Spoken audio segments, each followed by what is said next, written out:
Thank you. Can everybody hear me? So you know it's very bad for your health sitting down all day. Greens, we should take care. So let me start with a provocative sentence. If we want to build urban green economies, we have to shrink globalized economy. Sounds obvious, but it's a way, I think, that the two things go together. If we want to produce, again, things in our city, we should import less from China. And so we have to design global, but produce local. And very important, because in the introduction, the text we received, there was a lot written down about 3D printers, new technology. I think developing a new urban industry is not a purely technological issue.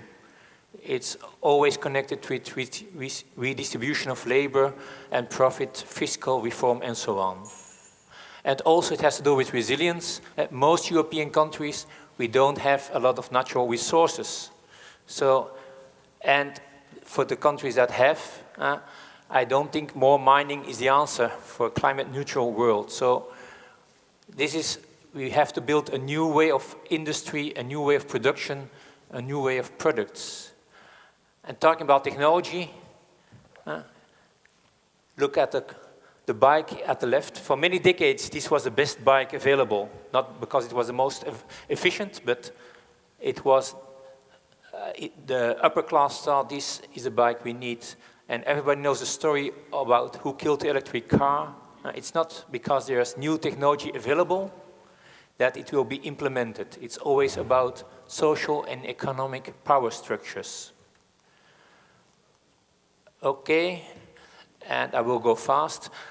I also want to invite you to forget about the way you were taught in school about geography, countries with borders. I think this is the way we have to think now about the future. We have cities and networks of cities that can develop new industry and also new other structures. And as Reinhard already said in the introduction, there's no such thing as a silver bullet solution. There's no one-size-fits-all policy. Okay, then this is of course the thing we are all excited about. There's new technology, we have laser cutters, we have 3D printers, we have very strong computers, and so the idea is we can go from big factories to high-tech, small production. And this is, in a way, a very green idea. And that's quite exciting. If we look back about the history of green thinking, one of the first ecological thinkers, André Gorz from France, he already wrote in the 70s about his idea, let's build production ateliers in the neighborhoods. At that time, it was a bit visionary because it was very difficult with technology available, but nowadays, maybe things can happen in that way. And yes, things are happening that way. In Ghent, the city where I live, we have a Fab Lab, and here you see a picture. And the interesting thing about this is that you have different groups in society coming together, and most people come there as a volunteer. But a lot of volunteers are highly skilled and highly motivated. To tell one story, a friend of mine is a chemical engineer. He's bored with his job in a big company because he has to become a manager. And in the evening, he uses all his passion, creativity, and knowledge in this Fab Lab. And so they started about what can we do to make a circular economy, and they started from something very concrete. They were all fed up with throwing away plastic bottles. So what kind of material a 3D printer uses? Plastic. So they developed a machine that uses to make the plastic, old plastic bottles. So it's interesting. Big industry never thought about this. They want us to buy bottles and throw them away, and then we can recycle them. And now citizens, together with new technology, just made a new tool so we can have a circular economy on plastic. Okay, another thing I want to elaborate on is sharing economy. We're also very excited about the sharing economy. We have this idea, if we share a car, it's better for our city. But you have sharing, and even more strongly, I wrote an article for the Green European Journal. Sharing is not always sharing. In Ghent, we had the first cars running by the system of Uber. Who knows Uber? Who loves Uber? Why not?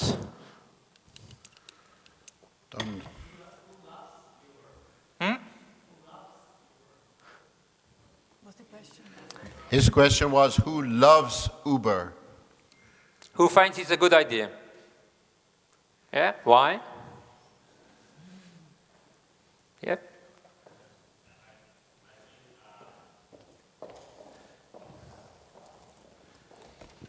I do not think Uber is perfect, but the idea of there is a problem with protection of people who work, of course. But the idea of making it easier to share modes of transport is, I think, a good idea. And there are also other companies working on this, like Blah Blah, for example. And I think the idea is good. The work hours can be better. Okay, thank you. So indeed, the idea is good, but I think we have to develop a frame to look in a critical way to the different models of sharing. And I think 4 interesting indicators or questions are mentioned here. First is ownership. Who owns the platform? Second is it a model of cooperation or is it a model of competition? Then third indicator is about value creation. Who creates value? User value? And who gets the market value? And last, of course, transparency. Is Uber a transparent system? Do we know how it works? Who has the algorithm? So I think this is will become very important in the coming years because there will be more and more sharing initiatives. And it's important that we can have a kind of narrative saying these are the kind of sharing initiatives that we like, and this maybe we don't like. And for me personally, I don't like Uber. Why not? If you talk about value creation, most profits, they go to managers and Silicon Valley investors. Who makes the decisions? The algorithm, nobody knows. Is there something like a local control? No, you don't know anything. People who want to drive around with their car, they don't know how many other people are driving around with the car. People who want to have a taxi drive, they don't know it. So the conclusion is sharing is not always sharing. And this will be my last slide. I think we can, if we have different initiatives, it's interesting to put them in a scheme and look at them. Is it central or is it local?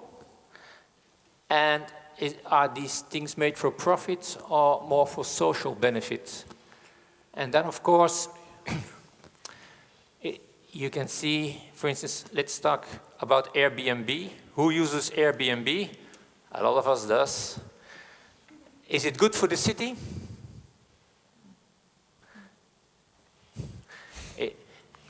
There has been a study by Juliet Shaw who shows that it's very bad for a city because quiet neighborhoods are changed in neighborhoods full of students dancing all night, and there are people now buying houses just to rent rooms every day for Airbnb. So prices of houses can double in certain areas.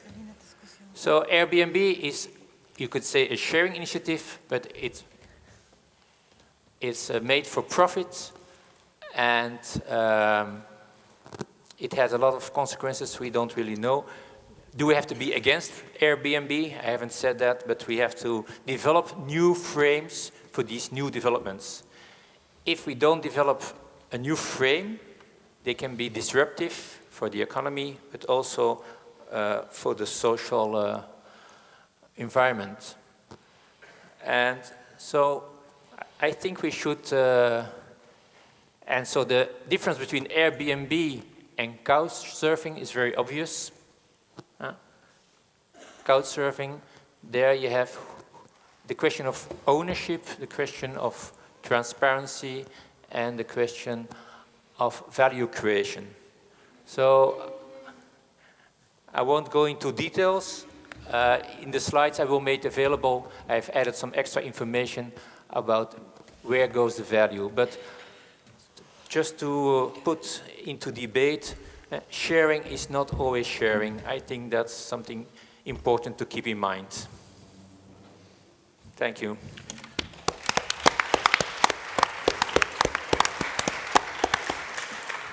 Thank you also, Dirk. Any immediate questions to Dirk? Yes, please. In the back.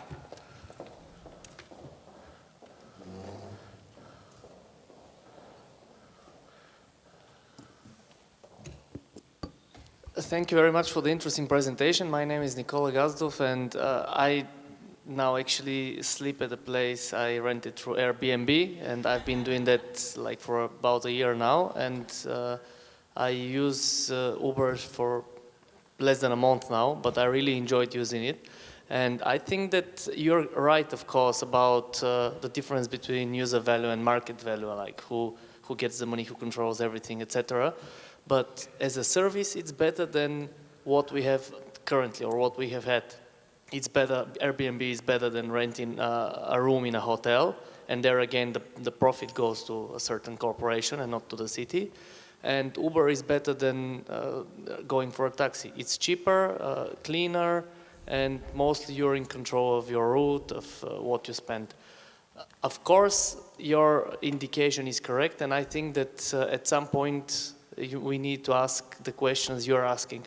But my question to you is, what do you think is better, that these services do not show up and create benefit and also possibly pose some issues that should be tackled, or we leave it as it is and we wait for some global common or local service to pop up and be usable in Helsinki as well as in San Francisco, or I don't know, in Istanbul?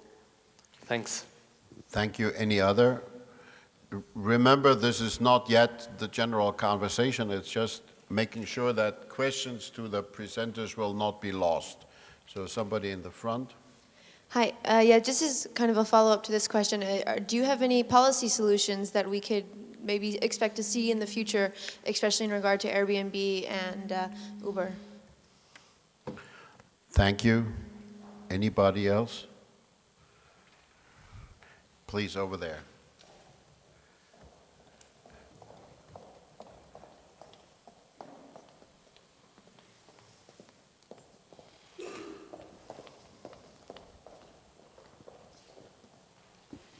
Kia ora koutou katoa. My name is Mitiri Ature. I'm the co-leader of the Green Party from Aotearoa, New Zealand.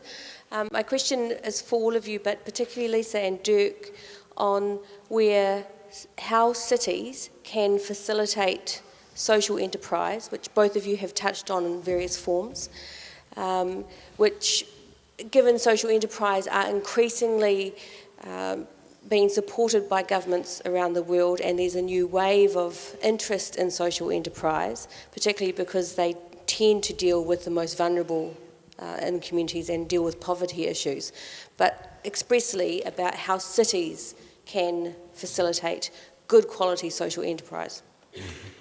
Thank you. Thus, that neatly sort of leads to the first question I would like to put to our three panelists. Assuming that we all easily would agree that Dirk's statement that we have to look at the regulatory and the social framework. The question then is, what is the particular role of cities in defining that? Obviously, some of these regulatory frameworks have to be developed on a national or European level. There might be issues where even an international regulation, like on, let's say, pricing CO2. Even an international regulation might be good. So, based on your experience, where is the particular strength or the particular advantage of local government, of municipal government, to help creating a framework that is not all-inclusive, where different levels of government have to combine to create a good picture, but what's the role of local government? Would you want to start? Lisa, you have probably the broadest experience in local government here on our panel. I think there is one example I'm thinking of. It's about the goals and not only about the framework. And I was watching when France was giving a new law about collecting old clothes. They put into the law, as I remember, I hope it's right, that this has to be done together with social enterprises. I think in 1% or all of this. We had a lot of discussions because when the prices for used clothes was very high in the last years, first they came the private enterprises, they wanted to collect them. And we had a lot to do because there is no law in Austria that it is given to the social enterprises. So we had to put it on the city's level to give a framework for this, and it was hard work because the private enterprises, they were running for it. And in France there was a national law to have to give the clothes only to social or mostly to social enterprises, that this can be in a circle economy in the local system and be kept there. That's what I mean, and that's what we can feel. And the second thing on framework is also how we do define the whole, as I already mentioned, the whole process of production and consumption, and how do we think it together, and not only in the sector. There is production on one hand and consumption and on waste management in the end. So to think it together and to begin thinking in construction, in designing of production, and also this needs a more than local framework, that it is necessary to know in the beginning what in the end will be the second or third life of the product. And this is also has not only local, so needs to be an European aim and goal, and also the laws must be like this. Would you pick up there, Stefano? What's your answer? What's the particular strength in your experience of local authorities to deal with these issues? Okay, I'll try to answer really faster. In my opinion, there's two different velocity of the local idea and choices and the national legislation. And so for the solving solution of a waste management, I think, as Dirk, that there's not a silver bullet idea to solve it in any case. But probably there is a model that can be adapted to any type of problem for waste management. It's only a part of a process, because the most part of the problems about waste is managed by the factories. For me, in my opinion, you have like 20–30% of the responsibility about the big industries, but the most part of the work must be made by people and local administration. In my experience, the choices made by locals, could be more accepted by people, because it's directly you can enter in contact with the politicians directly without any filter, and so the processes will be super effective. For example, in a small municipality or also in a medium one, this idea or other ideas about waste management that can change the habits of the people must be passed by a communication phase that is really important, and it's difficult to make it by a huge model from the top level, in my opinion. And so the framework could be used for like a model that can be managed and adapted to any single location. Like for a city like Graz that is really big, could be a model that cannot work in a municipality that is 3,000 inhabitants like mine, and in the other cases the same. But the base part of the process could be copy and paste and adapt, and so finally I can make a conclusion saying to you that for me, the important phase is the inclusion and the participation process of the people in any decision about things and ideas that can change the habit of the population. Thank you. Dirk? Thank you. I would start to say that out there's really a battle going on about the new technologies. And to give two extreme examples, you have Uber, one company trying to organize all taxi services worldwide, and we have Wikipedia, a worldwide encyclopedia made by citizens, totally transparent and open. And so I think this is something we have to engage. And the importance of cities is that they, if you look at Airbnb, if you look at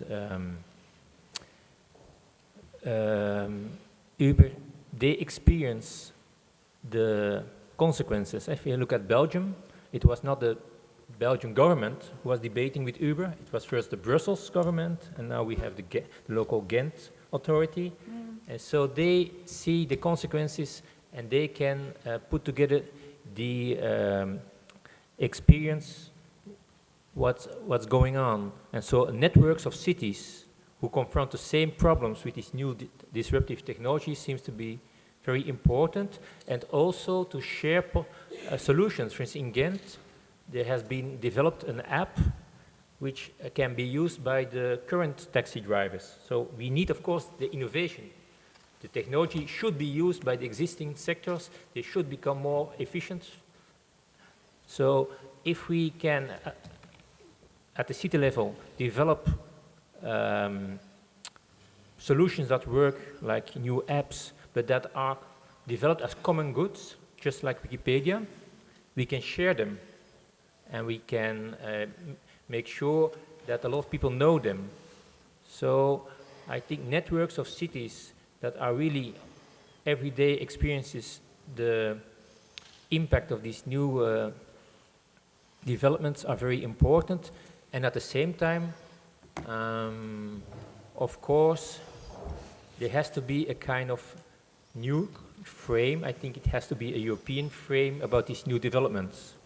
Because imagine that tomorrow we have this TTIP with the United States that says everything can now be freely, it's one big market zone, then it's the end of the discussion. So the interesting question is how big trade discussions relate to the freedom that cities have and should have to develop their own solutions using these new technologies. Because this, I want to emphasize, we have to use these new technologies. That's why I showed the Fab Lab.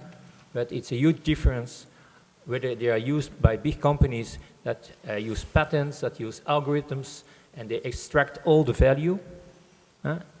Who's on Facebook? Everybody's on Facebook. Thank you. Who creates the user value on Facebook? We every day. How much we earn from Facebook every day? You the same as me. Nothing. So we have to think about new structures, new apps, new technology that shares also the market value. Einen Satz dazu. No, sorry, excuse me, Lisa is next. You can ask for the floor. One sentence added to Dirk and to the question about Airbnb. The cities and the municipalities in the cities, they should know how the structures are on the local level. And for example, if you go to Vienna, you could stay at a hotel that is work refugees, yes? So this is also a possibility to do it in another way than in the classical way, and it's not in this international, not transparency organized, where you don't know in the end who is gaining. There you know the refugees will have jobs, and otherwise they don't have any possibility. So it's always necessary to know what are the groups and the initiatives at the local level, and to create together the solutions combined with new technologies and with a modern way of also apps and things like that. So I think this is the answer. What's the role of the local authorities, and not to forget what is working on the local level. If I got it right, if I've listened carefully, then basically all of you came up with 3 answers to the question, what is the particular strength of municipal government? One is participation, one is inclusion, to really include different capabilities and different capacities and different expertise. And the third was having the space to experiment and then find solutions and possibly share that with others. Now, if we leave it at that for the moment, the next question would be, how should the space for decision-making with regard to choices that come up, how should that be organized? The governance of decision-making in that field. And there are several dimensions of decisions. Decisions on technologies. We have a lot of, Dirk mentions that with his Fab Lab, additive manufacturing technologies. They're coming up strongly. We have the Internet of Things, or Industry 4.0, whatever you call it. So there are choices to be made. Then we have business models. We just spoke about Uber, and well, we could talk about a lot of different business models. We have social choices to make about who should be included, or who should, you mentioned refugees. So, and of course, we also have to make choices between existing players and newly springing up new players. For instance, somebody who can't be here because he will hopefully be re-elected 2 days from now, Rudi Anschober from Austria, from Upper Austria. He has a big steel company in his city. It's one of the major European steel companies, relatively more progressive technologically than some others, but not very progressive politically necessarily. For him, it's not a choice just to talk about Uber and new startups, because he has to deal with the existing company, and a policy that would ignore that would fail. So how does the governance of these choices, how does that work if we want to have inclusion, participation, and room for experiment? Dirk. To start, in Ghent, we also have a plant of ArcelorMittal, big steel production plant, and it's very obvious that you cannot control this from the city level. It's very, you have to be very straightforward. There are decisions made at higher levels. So I think that if we want to make these companies more, for instance, climate friendly, it will have to be done at the European level, because then you're talking about big global players. The second thing is, you talked about business models. I think this is a crucial point. We, as creative cities, we should invest in developing new business models where the ownership, where the transparency, where the distribution of value is organized in different ways, so more citizens are included. I think this is really an important issue at the moment. We talk also about the circular economy, not only producing local in Fab Labs, but also reuse, repair. And so these are huge opportunities if we develop other business models where I think cooperatives are one way of what can be one model. And this is, I think, we should invest, and there I think also the European level should develop a framework that stimulates these kind of business models, because it's there's a lot of work to be done. I think there's one sector that has shown that these other models work very well. It's in the sector of the renewable energy. The energy corps are really organizing themselves, becoming stronger, but we need this model to be used also in other sectors. Thanks, Stefano. What kind of governance effort is going to effectively guarantee, or as well as we can, inclusion and participation and room for experiment? In my experience, for example, my province is the second most industrialized in my region, that is Brescia, and in the most industrialized region of the nation, that has like 10 million inhabitants. And this is the same situation about Ghent. We have like a huge amount of factories, steel, whatever you want. And my province is specialized in mechanical production of small pieces, precision factory and whatever. But my part of the province is specialized in tourism, and this is the point. It was really difficult to create a cooperation to a level that was bigger than the municipality, also for super focused field like the tourism promotion. It's an example.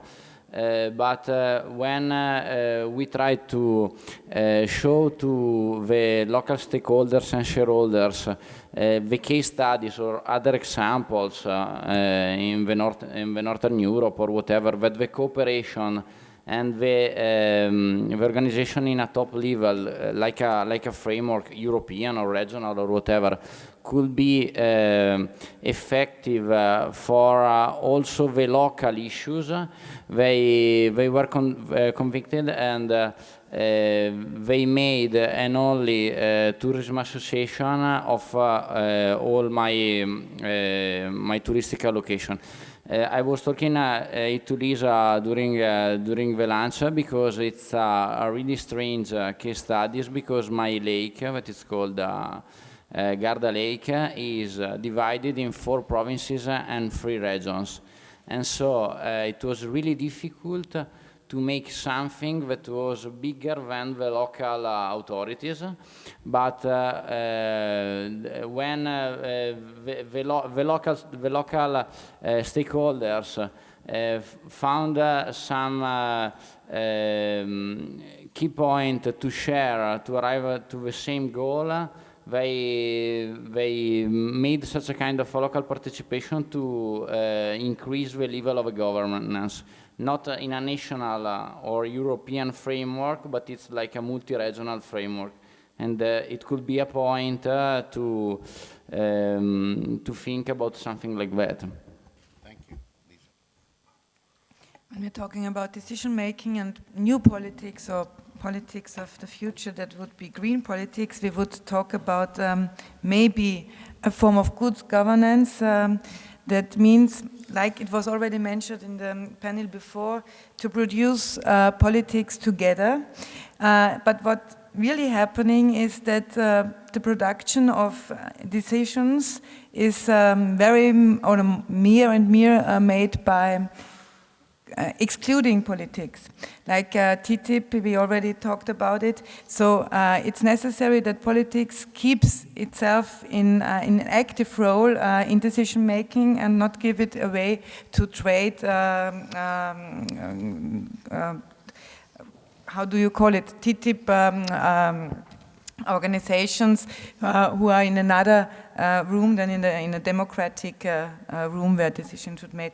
But it's necessary on a local level to go together with all those authorities that are in a powerful status, as well as with the people who are living at the place. So this will be the great challenge, not to give the power to those who earn at the end when they produce things.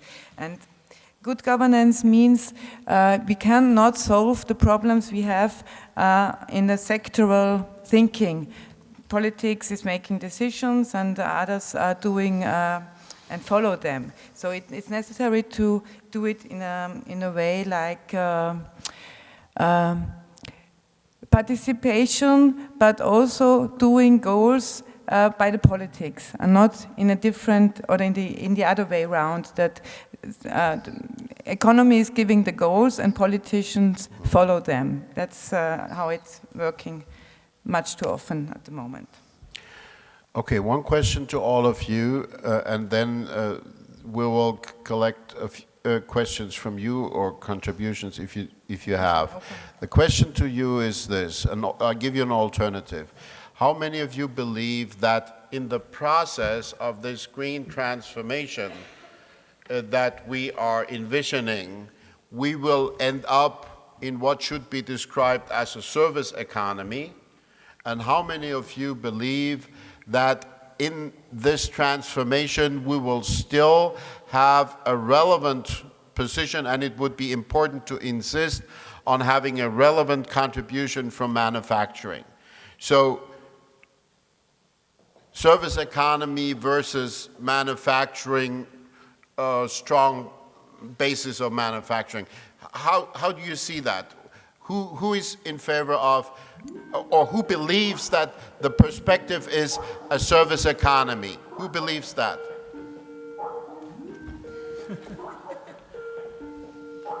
That's a disservice economy here. Wrong. So who believes, who thinks that it would be important to hold on to a strong basis in manufacturing?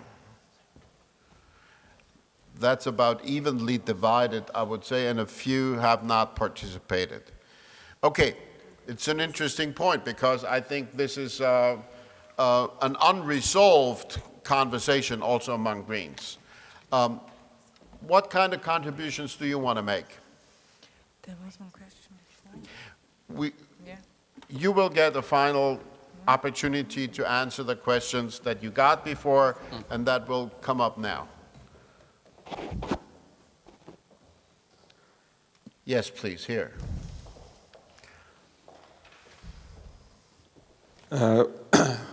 I'm from Finland, from Tampere.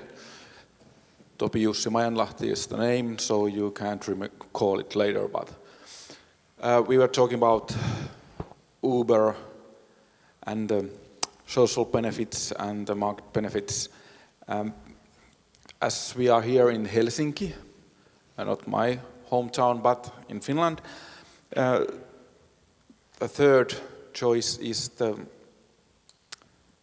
cities themselves working with, for example, transportation, like here in Helsinki, has been invented the mobility as a service idea, which comes from the city, but if you know the concept of the mobility of as a service idea, here is a man who knows better about it than me, but can you see the idea of using the Uber and Airbnb kind of systems developing from the governance side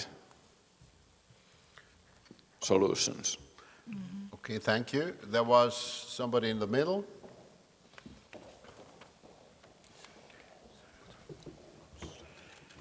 Thank you. I'm from Sweden, and I have a question about waste management. I wonder how many countries have curbside collecting of waste. In Sweden, we have it a lot, and I would guess that Finland has it as well. And who hasn't? I'll pose it the other way around. Who hasn't got curbside waste management? Do you know what it means when you collect it close to the houses? Because what I was thinking when you were talking about this, in Sweden we have now many municipalities that collect 10 fractions very close by, and that reduces the amount of waste, of course, and makes it very easy for people to do the waste management in a very good way. And you were talking about Mjölby, which is a Swedish municipality, but there are other places that have gone further, I think, than Mjölby has done today. Would you give us a point on that? Thank you. Anybody else? Over there. I have a short question. I would like to ask you if you think the degrowth concept or degrowth economy is useful for the things you spoke about, useful as a framework. Thank you. There's max 2 more, but it's not a must.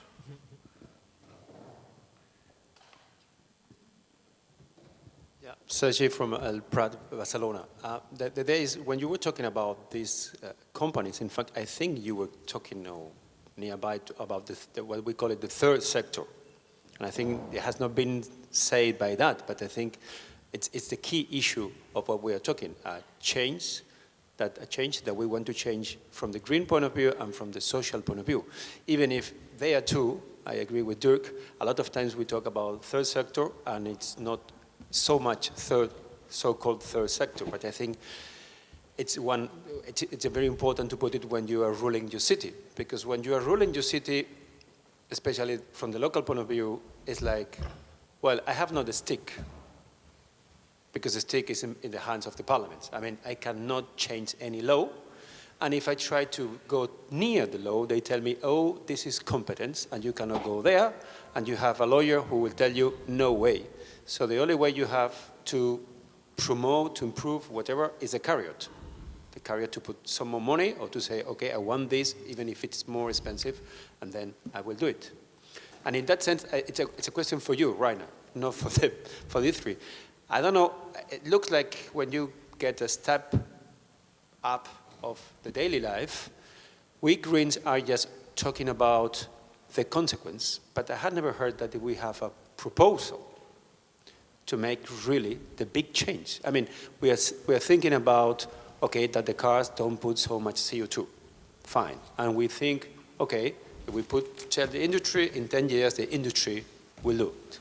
And they have managed quite well, I mean, all industries. But I don't know if we have already put it on the table in the European level. We want a zero waste product in 10 years' time or 20 years' time, because then industry will move to that, and we will save to collect 10 different rubbish nearby or far away. But the point is that the locals, we are with the pot, but we have not the key of the water. And in general, I think this is what we should start to put on the table, that in 2050, no waste economy, because it has to be cycled fully. And if we manage to put that on the legislation, the industry will move on there, I think. Thanks. Thank you. So now we go back to the panel and ask everybody to answer the questions, to pick the questions that they think they should answer, and then I'll try to answer in 2 sentences your question also. Dirk, go first, please. Okay, I would like to give 3 reactions. First, I think important to keep in mind, will we still produce things? Do we need industry here? Yes, but for me, production in the 21st century is not production in the 20th century. 20th century production is, for instance, a car factory, produce every year more cars, sell them, and what happens to these cars afterwards, who cares? That's normal industry. I think we have to move from production to services, where in the case of mobility you still need a car, but it's maybe not my car. And maybe this is another picture from Ghent. What do you see at first glance? A cafe maybe? Yes, but if there's also, if you look very, there's a washing machine. This is the wash bar in Ghent. So instead of everybody buying a washing machine, this is a big, very energy efficient washing machine everybody uses. And when you use it, you also drink a beer, of course, which is also good for the economy. This means we still are washing our clothes. And while the wash turns, your head turns. Yeah, and then we develop the bright ideas, of course. But we still have to produce washing machines, but the company will not make the money by producing as much as washing machines. They will make money by providing a service. And I think we have to think in combinations, products, service, and not just producing the most. And this is, I think, a bit an answer about degrowth. Yes, we need degrowth. We cannot produce every year more and more products, just trying to sell them, and then who cares what happens with them afterwards. So we have to dematerialize our economy. And and as a last point, I really appreciated the proposal about the 3rd sector. I think that's very important. But we also have to develop not only new business models, but also new concepts of ownership. If you look at books, we know copyright. Yeah, you can protect your book, but we also have developed copyleft, where you can say other people can use for not commercial reasons the text I've written. We should develop the same for production and innovation. We have patents, that's the same as copyright. We should also have something like an open license, that new technologies are available for everybody, that the algorithm of Uber is available for everybody to study it.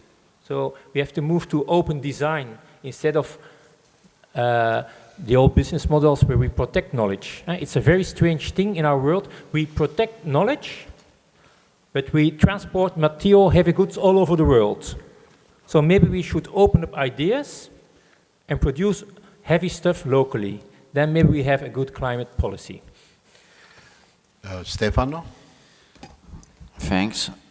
Also 2 minutes, maybe. Yeah. The first 2 questions by Efi. Different participation between the North and South at meetings.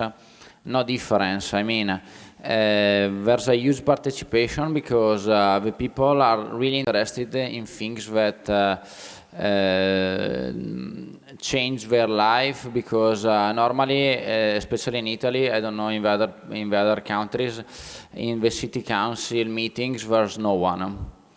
Only the city councillors, the mayor, and no public.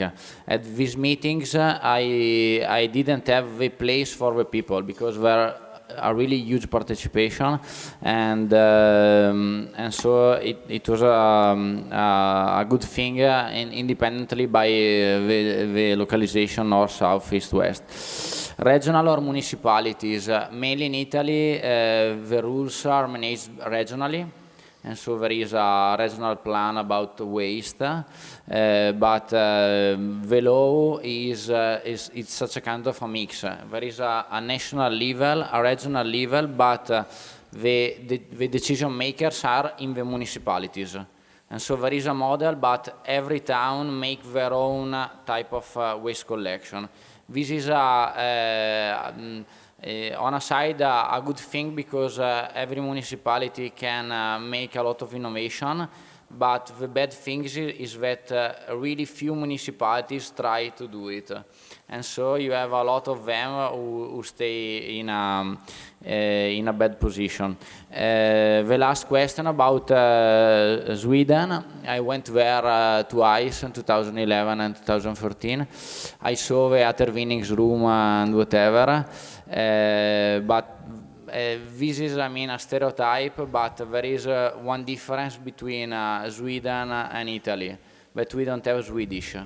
And so this is a stereotype, but it's a cultural problem. You must imagine that it's really difficult at the beginning to learn to the people that you don't have to put everything in the same bag. It's not very difficult to make the waste management system in 5, 3, 10 different types of things. But this is the reason why the first part of all this process is to make the education in the schools, because they educate also the family indirectly. And the last thing, and I closed, there's really such a kind of good models of waste management. The curbside, it's like the English name, but in Italy we call door by door. And but if you want to look the best case studies in the world, it's a strange thing because you can find it in the northeast of Italy, in Veneto, it's a region, and in California. With the San Francisco case, they don't have 10 different types of trash bins, but only 3.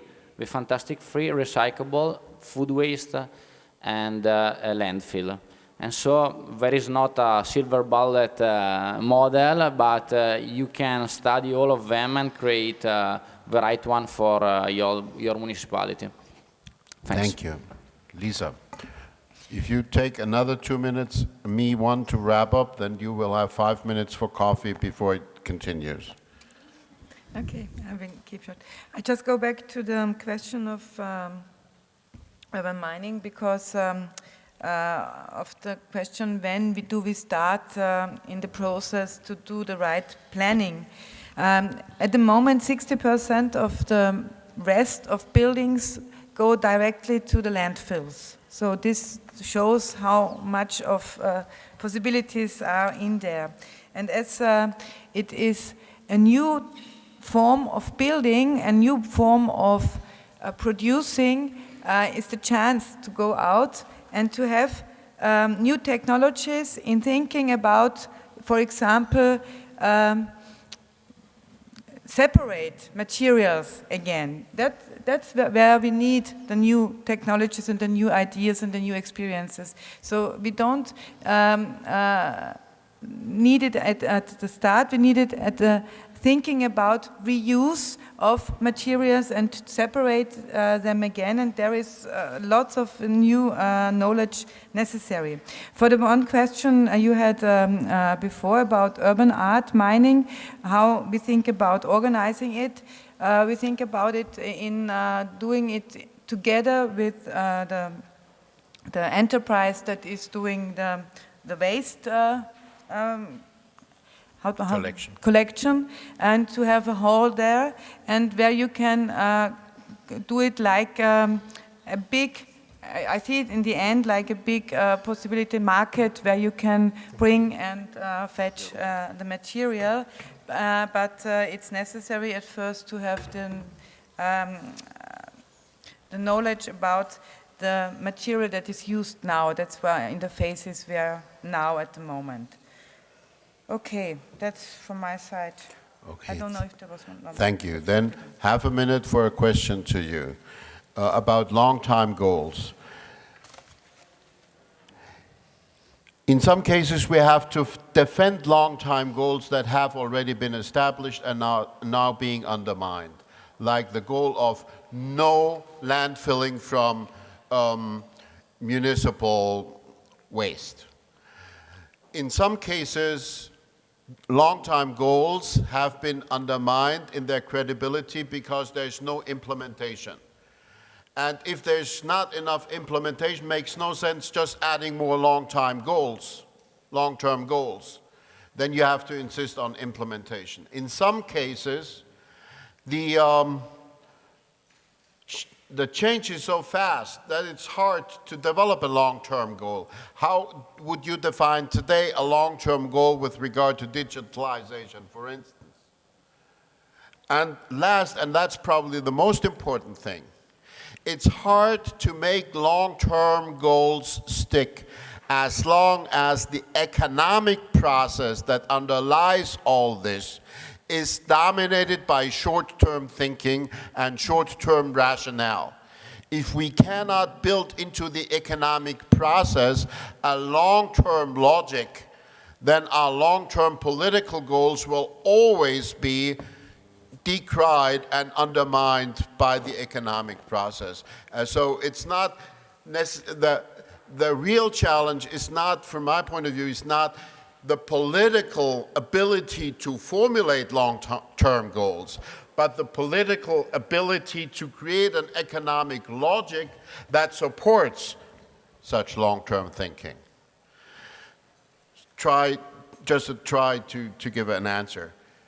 We have to break this, to stop this here. I want you to join me in thanking the panelists who've done a great job, and I hope